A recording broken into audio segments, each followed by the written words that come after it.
ದಯಾಮರಣ ಕೋರಿದಂತಹ ಮಹಿಳೆ ಆತ್ಮಹತ್ಯೆಯಾಗಿದೆ. ಇನ್ನು ಕೌಟುಂಬಿಕ ಕಲಹಕ್ಕೆ ಸಂಬಂಧಪಟ್ಟಂತ ಬೇಸತ್ತು ಸೂಸೈಡ್ ಮಾಡಿಕೊಂಡಿದ್ದಾಳೆ. ತುಮಕೂರಿನ ಶಿರಾ ಪಟ್ಟಣದಲ್ಲಿ ನಡೆದಿರತಕ್ಕಂತಹ ಘಟನೆ ಇದು. ಮಕ್ಕಳಿಬ್ಬರಿಗೆ ವಿಷವನ್ನ ಕೊಟ್ಟು ತಾನು ಕೂಡ ಆತ್ಮಹತ್ಯೆಗೆ ಶರಣಾಗಿದ್ದಾಳೆ. ಆಸ್ಪತ್ರೆಯಲ್ಲಿ ಕೊನೆಯುಸಿರೆಳೆದಿದ್ದಾವೆ ಕಂದಮ್ಮಗಳು. ರಾಬಿಯಾ ಅಸ್ಲಾಂ ಪಾಷಾ ಆತ್ಮಹತ್ಯೆಗೆ ಶರಣಾಗಿರತಕ್ಕಂತಹ ಮಹಿಳೆ. ಕಾರಣ ದಯಾಮರಣ ಕೋರಿ ಮಹಿಳೆ ಆತ್ಮಹತ್ಯೆಗೆ ಶರಣಾಗಿದ್ದಾಳೆ. ಕೌಟುಂಬಿಕ ಕಲಹಕ್ಕೆ ಸಂಬಂಧಪಟ್ಟಂತೆ ಬೇಸತ್ತು ಸೂಸೈಡ್ ಮಾಡಿಕೊಂಡಿದ್ದು ತುಮಕೂರಿನ ಶಿರಾ ಪಟ್ಟಣದಲ್ಲಿ ನಡೆದಿದೆ. ನೋಡಿ, ಮಕ್ಕಳಿಬ್ಬರಿಗೆ ವಿಷವನ್ನ ಹಾಕಿ ತಾನೂ ಕೂಡ ಆತ್ಮಹತ್ಯೆಗೆ ಶರಣಾಗಿರುವಂತದ್ದು ನೋಡ್ತಾ ಇದ್ದಾರೆ ದೃಶ್ಯಾವಳಿಗಳಲ್ಲಿ. ಈಗಾಗಲೇ ಪೊಲೀಸರು ಕೂಡ ತನಿಖೆಯನ್ನು ನಡೆಸ್ತಾ ಇದ್ದಾರೆ. ಮತ್ತೊಂದು ಕಡೆಗೆ ಕುಟುಂಬಸ್ಥರು ಕೂಡ ಡಾಕ್ಟರ್ ಜಿ ಪರಮೇಶ್ವರ್ ಅವರನ್ನ ಭೇಟಿ ಕೂಡ ಮಾಡಿದ್ದಾರೆ. ರಾಬಿಯಾ ಅಸ್ಲಾಂ ಆತ್ಮಹತ್ಯೆಗೆ ಶರಣಾಗಿದ್ದು, ಮತ್ತೊಂದು ಕಡೆಗೆ ಪೊಲೀಸರು ಕೇವಲ ಒಂದು ಕೌಟುಂಬಿಕ ಒಂದು ಕಲಹನ ಯಾಕೆ ದಯಾಮರಣವನ್ನ ಕೋರಿದ್ರು ಇವರು ಎಲ್ಲದರ ಕುರಿತಾಗಿ ತನಿಖೆಯನ್ನ ಮಾಡ್ತಾ ಇದ್ದಾರೆ. ಜೊತೆಗೆ ಎರಡು ಪುಟ್ಟ ಕಂದಮ್ಮಗಳು ಕೂಡ ಆಸ್ಪತ್ರೆಯಲ್ಲಿ ತೀರಿ ಹೋಗಿರತಕ್ಕಂಥದ್ದು. ಈತ ತಾಯಿ ರಾಬಿಯಾ ಅಸ್ಲಾಂ ಪಾಷಾ ಆತ್ಮಹತ್ಯೆಗೆ ಶರಣಾಗಿದ್ದಾಳೆ. ನೋಡ್ತಾ ಇದ್ದಾರೆ ದೃಶ್ಯಾವಳಿಗಳಲ್ಲಿ. ಸ್ಕ್ರೀನ್ನ ಬಲಭಾಗದಲ್ಲಿರತಕ್ಕಂತಹ ಒಂದು ಚಿತ್ರವೇ ಸೂಸೈಡ್ ಮಾಡಿಕೊಂಡಿರತಕ್ಕಂತಹ ತಾಯಿ ಮಕ್ಕಳಿಗೆ ವಿಷವನ್ನ ಕೊಟ್ಟು ತಾನು ಕೂಡ ಸೂಸೈಡ್ ಮಾಡಿಕೊಂಡಿರತಕ್ಕಂತಹ ದುರ್ದೈವಿ. ದಯಾಮರಣ ಕೋರಿದಂತೆ ಯಾವ ಕಾರಣಕ್ಕೆ? ಕೇವಲ ಒಂದು ಕೌಟುಂಬಿಕ ಕಲಹನ ಅಥವಾ ಬೇರೆ ಏನಾದರೂ ಸಮಸ್ಯೆ ಇತ್ತ ಅಥವಾ ಬೇರೆ ಏನಾದರೂ ಸಾಲ ಸೂಲ ಮಾಡಿದ್ರ ಯಾವುದು ಗೊತ್ತಿಲ್ಲ. ಇದೀಗ ತನಿಖೆ ಮುಂದುವರಿತಾ ಇದೆ. ನೋಡೋಣ ಪೊಲೀಸರ ತನಿಖೆ ಏನ್ ಹೇಳುತ್ತೆ ಅಂತ.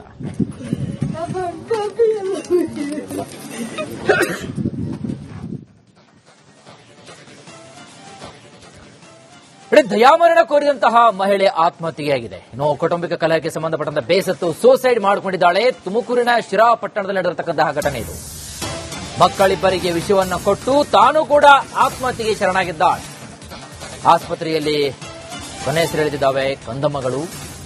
ರಾಬಿಯಾ ಅಸ್ಲಾಂ ಪಾಷಾ ಆತ್ಮಹತ್ಯೆಗೆ ಶರಣಾಗಿರತಕ್ಕಂತಹ ಮಹಿಳೆ. ಕಾರಣ ದಯಾಮರಣ ಕೋರಿ ಮಹಿಳೆ ಆತ್ಮಹತ್ಯೆಗೆ ಶರಣಾಗಿದ್ದಾಳೆ. ಕೌಟುಂಬಿಕ ಕಲಹಕ್ಕೆ ಸಂಬಂಧಪಟ್ಟಂತೆ ಬೇಸತ್ತು ಸೂಸೈಡ್ ಮಾಡಿಕೊಂಡಿದ್ದು ತುಮಕೂರಿನ ಶಿರಾ ಪಟ್ಟಣದಲ್ಲಿ ನಡೆದಿದೆ. ನೋಡಿ, ಮಕ್ಕಳಿಬ್ಬರಿಗೆ ವಿಷವನ್ನ ಹಾಕಿ ತಾನೂ ಕೂಡ ಆತ್ಮಹತ್ಯೆಗೆ ಶರಣಾಗಿರುವಂತದ್ದು ನೋಡ್ತಾ ಇದ್ದಾರೆ ದೃಶ್ಯಾವಳಿಗಳಲ್ಲಿ. ಈಗಾಗಲೇ ಪೊಲೀಸರು ಕೂಡ ತನಿಖೆಯನ್ನು ನಡೆಸ್ತಾ ಇದ್ದಾರೆ. ಮತ್ತೊಂದು ಕಡೆಗೆ ಕುಟುಂಬಸ್ಥರು ಕೂಡ ಡಾಕ್ಟರ್ ಜಿ ಪರಮೇಶ್ವರ್ ಅವರನ್ನ ಭೇಟಿ ಕೂಡ ಮಾಡಿದ್ದಾರೆ.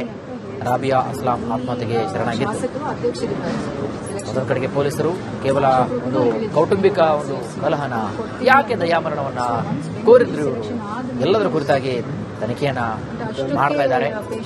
ಜೊತೆಗೆ ಎರಡು ಪುಟ್ಟ ಕಂದಮ್ಮಗಳು ಕೂಡ ಆಸ್ಪತ್ರೆಯಲ್ಲಿ ತೀರಿ ಹೋಗಿರತಕ್ಕಂಥದ್ದು.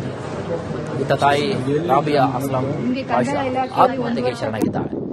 ನೋಡ್ತಾ ಇದ್ದಾರೆ ದೃಶ್ಯಾವಳಿಗಳಲ್ಲಿ. ಸ್ಕ್ರೀನ್ನ ಬಲಭಾಗದಲ್ಲಿರತಕ್ಕಂತಹ ಒಂದು ಚಿತ್ರವೇ ಸೂಸೈಡ್ ಮಾಡಿಕೊಂಡಿರತಕ್ಕಂತಹ ತಾಯಿ ಮಕ್ಕಳಿಗೆ ವಿಷವನ್ನ ಕೊಟ್ಟು ತಾನು ಕೂಡ ಸೂಸೈಡ್ ಮಾಡಿಕೊಂಡಿರತಕ್ಕಂತಹ ದುರ್ದೈವಿ. ದಯಾಮರಣ ಕೋರಿದಂತೆ ಯಾವ ಕಾರಣಕ್ಕೆ? ಕೇವಲ ಒಂದು ಕೌಟುಂಬಿಕ ಕಲಹನ ಅಥವಾ ಬೇರೆ ಏನಾದರೂ ಸಮಸ್ಯೆ ಇತ್ತ ಅಥವಾ ಬೇರೆ ಏನಾದರೂ ಸಾಲ ಸೂಲ ಮಾಡಿದ್ರ ಯಾವುದು ಗೊತ್ತಿಲ್ಲ. ಇದೀಗ ತನಿಖೆ ಮುಂದುವರಿತಾ ಇದೆ. ನೋಡೋಣ ಪೊಲೀಸರ ತನಿಖೆ ಏನ್ ಹೇಳುತ್ತೆ ಅಂತ.